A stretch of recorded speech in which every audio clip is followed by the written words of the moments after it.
Welcome back to What Arty Noobs with General Disturbance. This is a GW E100, that's the Tier 10 German SPG. It's located on the Westbourne of Berlin, and this one is under the command of Crowned Monkey. Now, this Arty never actually existed in real life, but Wargaming made it up for the game based on the E100 hull, the Entwicklung series of tanks. And GW stands for Geschützwagen. It's a German name for artillery carrier, weapons carrier. Okay, game started. 21cm howitzer is the main armament on this Arty. Capable of 1100 alpha, penetrating 53mm of armour, and it's got a burst radius of 12 meters with standard rounds and 13.2 meters with the premium rounds. And you can see Crown Monkey's decided that he's going to carry a bit of each for this game. Now the reload is actually normally quite long, it's about 37.5 seconds, but Crown Monkey's managed to get it down to about 31 seconds, and he's now aiming for the enemy tanks. First shot hits an E75 for 174, so it's a good start. You can see there's an enemy tank on the bridge. That's a 113, a Chinese heavy. He's seen that because he's rather open there, and also there's a possibility if that guy got anywhere over to the west side of the map he could cause a lot of trouble. In fact, 113s don't have very heavy armour, so he might be able to get some good shots on him. Oh, good hit! 409 hit points, good shot, right into the side of the guy.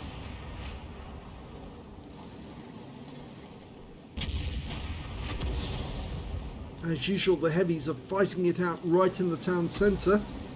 Although it looks like the enemy team hasn't actually come up to the usual spots to shoot from. Only an ST1 and a Leopard 1 are in the vicinity. But he's going to have a go at that Leopard if he can.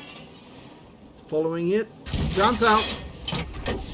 Yes, it was good. 511 hit points of damage. The Leopard doesn't have a lot of heavy armour. In fact, it's very light armour because it's actually designed to move fast and carry a very big gun, but it doesn't have armour as such, and therefore it's taken a bigger hit than the 113 did.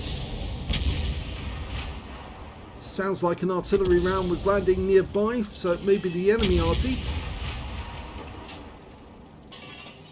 Okay, Leopard 1's gone in amongst those buildings, but Crown Monkey gets a kill shot! That's a penetrating round, that one. Went into the side of the Leopard and killed him.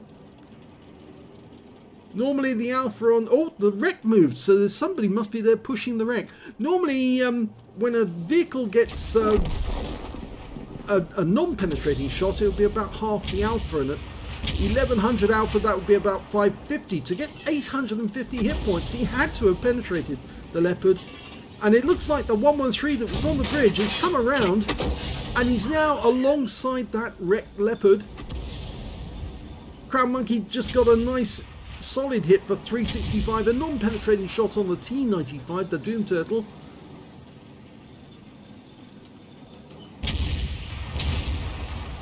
Now this is the first in a series of, or a couple of replays, featuring the GW E100. We don't feature it that often, mainly because not everyone has it. The German line of Artys is a little tough to go up, and, well, not everybody's decided to get the GW E100 because it just takes so long to get up there. Lines up a shot for E75. Another direct hit for 323. There in the town you can see an E100 right in the centre. It's funny because it was named E100 for Entwicklung series 100-ton tank, but the tank itself is actually 150 tons. Yes, it added weight, and as it was in the design phase, and so it grew to be a lot heavier than it originally was. Fires in a blind shot there and hits the T95 and damages the E75 at the same time. The GW E100 was supposed to be a 100-ton tank, or a 100-ton Arty I should say, and it was even designed so it would actually carry a variety of different guns, including a particular gun, a 305mm mortar, which was supposed to be mounted. Oh, a good hit there, solid hit. The 5120 lost 427 hit points from that shot. These guys don't like being hit. You can tell that they're virtually constantly stunned, and they're losing massive amounts of hit points, but most of our tanks in the center there have actually been wiped out.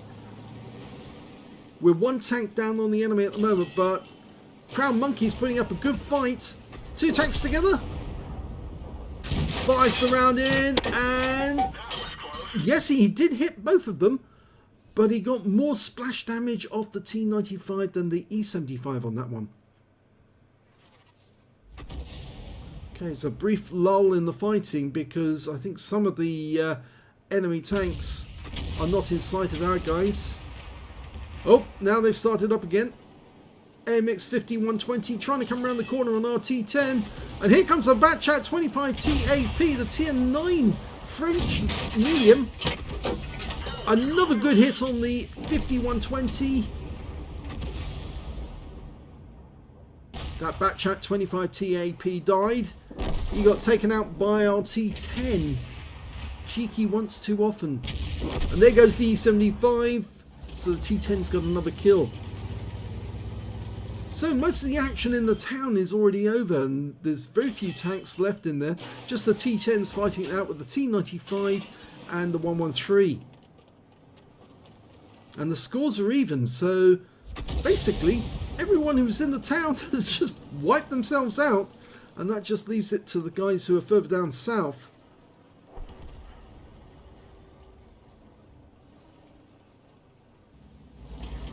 Okay, I think that Crown Monkey's decided he needs to move from this spot.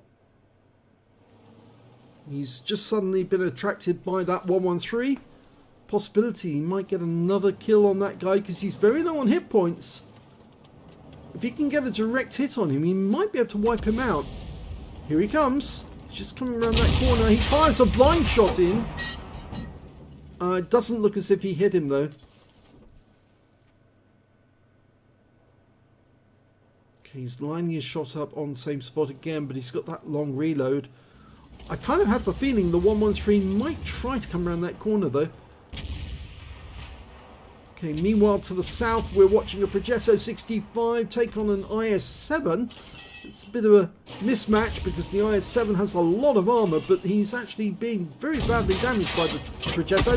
Oh, big hit again! 464 for Crown Monkey. And we've lost the T10, I'm afraid. The 113 did get him in the end. And, well, Crown Monkey's backed into the coal pit in the back. Now, it will give him some protection in this area, but it's not something I'd recommend because it's, A, difficult to run and escape from this area. You can see even the Batchat 55 is pulling back because he realises there's a possibility that the enemy tanks are coming this way. The other problem is being in this area is those chimneys and the crane actually do make it a bit difficult to shoot at certain angles. Okay, we've got a Jaegeru. That's a good hit. 387, another direct hit. Here comes the 113, and you can see him just over there. He's just the other side of the river, and I think he wonders where the artillery shots were coming from. And the thing is that now Crown Monkey's kind of backed himself into a corner here. He's right at the edge of the map. And in fact that shot was a shot from the enemy Arty. The Conqueror gun carriage just killed the Batchat 55 who was nearby.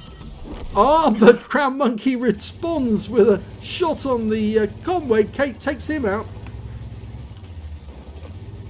Now, is that 113 going to come looking for Crown Monkey?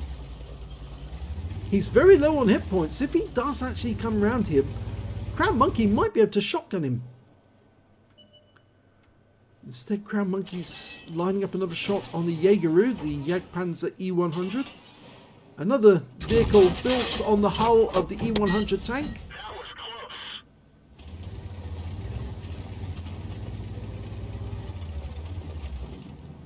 You see, he can't back up anymore because he's right on the edge of the map. And yes, the 113 is coming this way, but he got wiped out. And the T95 is also coming this way, but he's also one shot. So Crown Monkey could take him out with a shotgun if he needs to.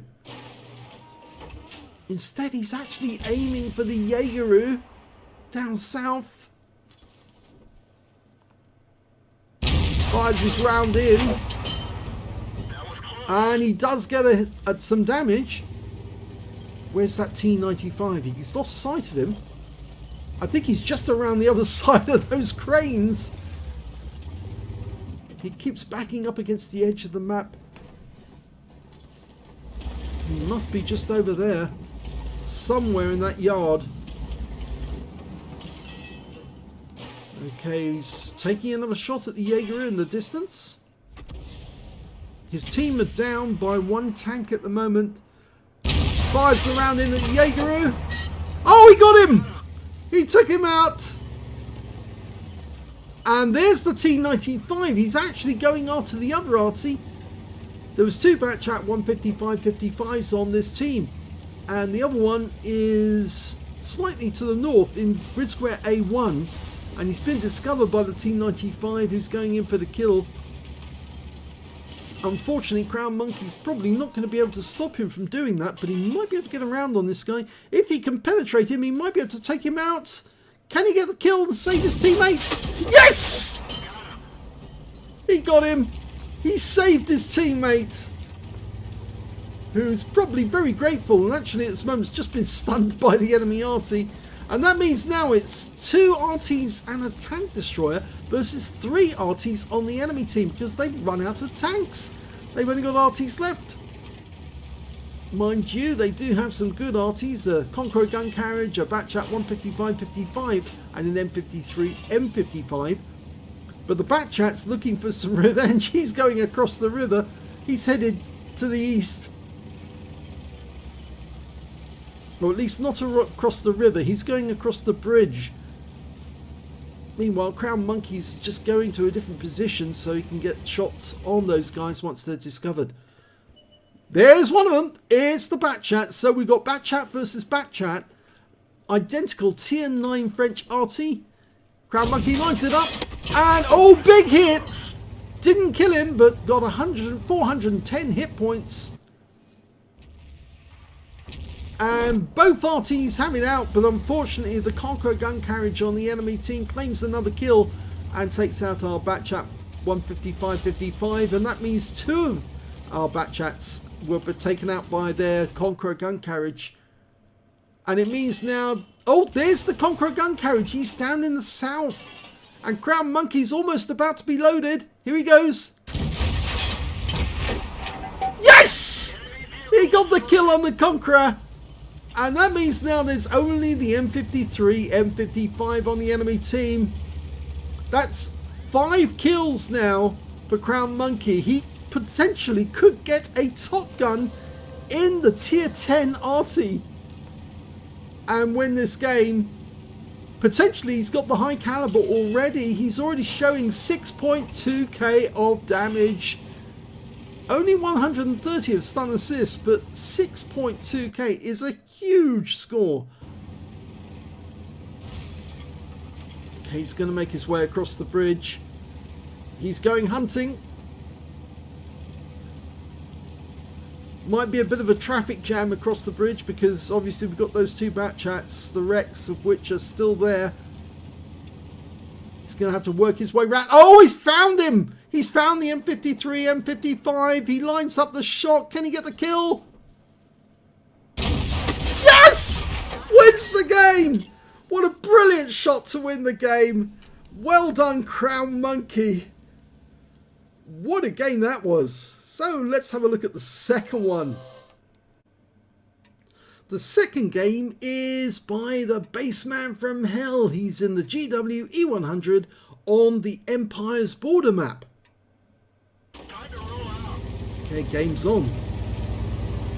Now the 21cm gun, or it's howitzer actually, mounted on the GW E100 is the top gun you'd normally see on the GW Tiger and also on the GW Tiger P.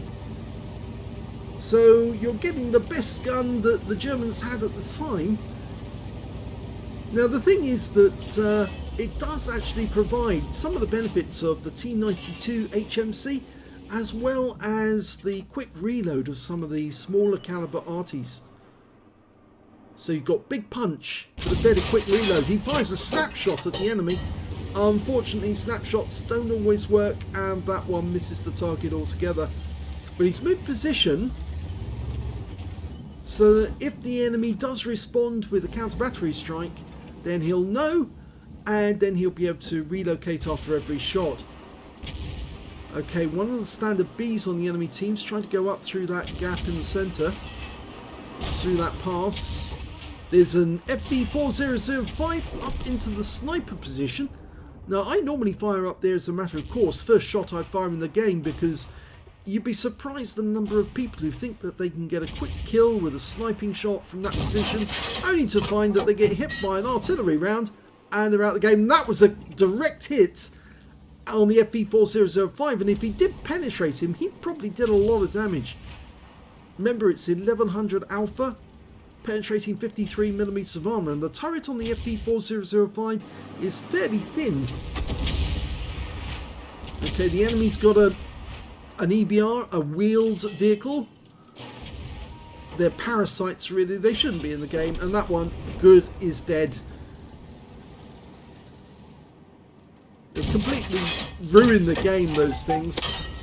Well, that's a near miss on an IS-7, but it was 497 hit points from near miss, which is quite a lot.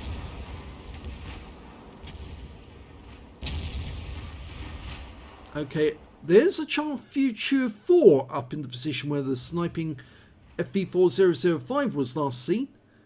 So it looks like the FB4005 has moved to a different spot because he was probably badly wounded. Bassman fires a round into that spot. And another direct hit. So whoever was there took the shell, direct hit, and probably was penetrated. The Char Future 4 is another tank with very light armour. It's supposed to be a medium, but in actual fact the armour is so light. Oh, the FB4005 was still up there. And he is about half strength, so it looks like Bassman's shells probably did pen. We'll get to see that in the end of battle results at the end. Rounds out on the Object 430. Direct hit! Right into his side for 521. Looks like Bassman's trying to complete SPG mission number 10. And he's already completed 1/4 of the damage that he actually needs to complete the mission.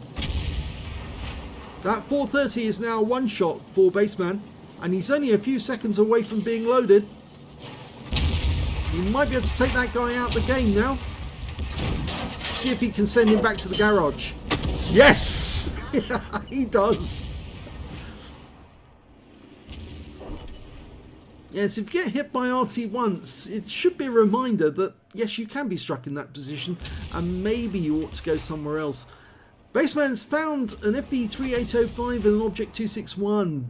Both of them are moving spot because they know they've been seen, but it looks like, well, the FB3805 will probably be the easier shot.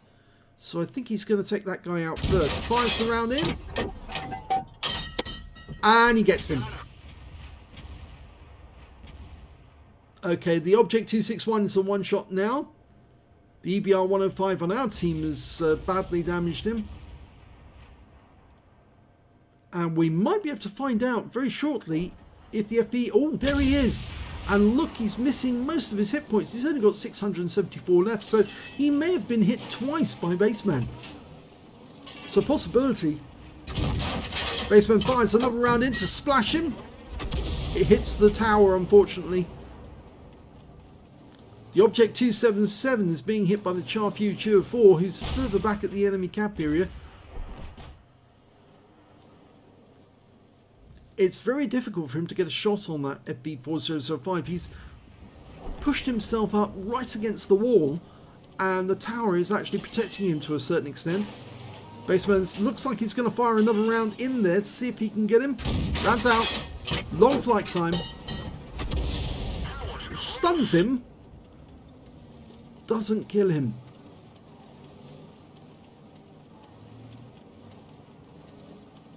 It's a 3.6 second flight time between the shell leaving the barrel at this end and reaching the target at the other end.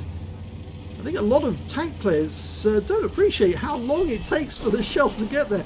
Not only are HE shells slower than tank shells, but they also have to travel a big arc through the sky. He fires a snapshot there through the gates, and that one did work.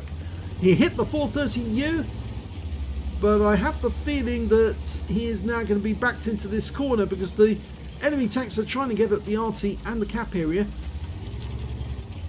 So he's decided to hide in this corner, and the GW Tiger alongside him is, well, kind of open to that GSOR, and the enemy is now capping.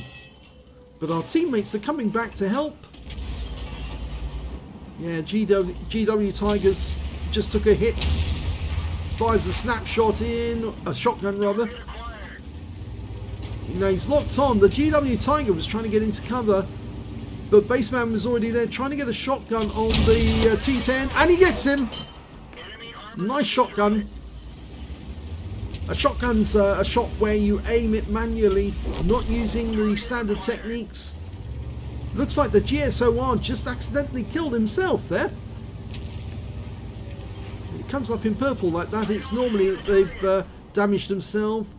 And the T95 was killed by the M48 Patton, which means now there's only 2 enemies remaining, a T30 somewhere in the valley and the Char Future 4 back near the enemy cap area.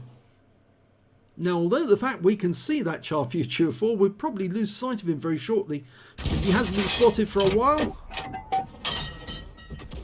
Well, that shell completely demolishes the house that the Char Future 4 was hiding behind.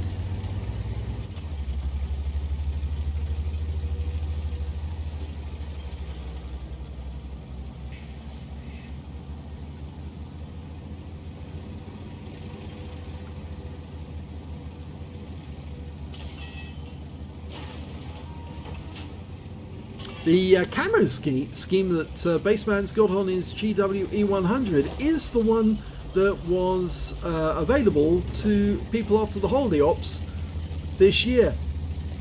I think a lot of people have said that this colour scheme actually looks rather good on the GW-E100, although it's not an authentic colour scheme, because after all there was no colour scheme for the GW-E100 simply because they never built one.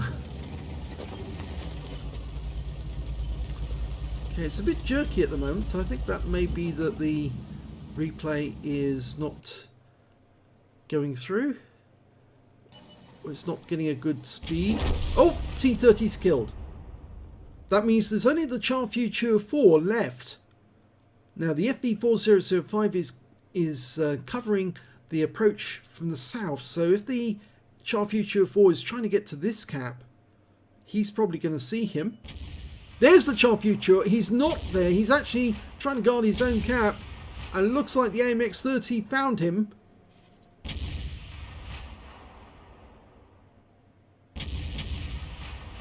Oh, that AMX-30 is having a real ding-dong battle, but the Char Future 4 is in reload. Shot rang out from... Oh, and the kill shot goes to the AMX-30. Bassman tried a last-minute shot to see if he could get that last kill, but he didn't get it. But he did get 3 kills in the game and a decent game, so he's got the victory. Let's have a look at the end of battle stats for the first battle and then for Bassman's. Here's the end of battle results for the first battle, and that was the one with Crown Monkey in Berlin. He managed to get an ace tanker in that game. He also got a bruiser medal for getting at least 5 critical hits. He got 27 in total. A Gauze medal for doing more damage, exceeding 8 times the hit points of his own vehicle. He got a Top Gun for getting at least 6 kills, he got 6 exactly, and he also got the High Caliber for dealing the most damage in the game overall.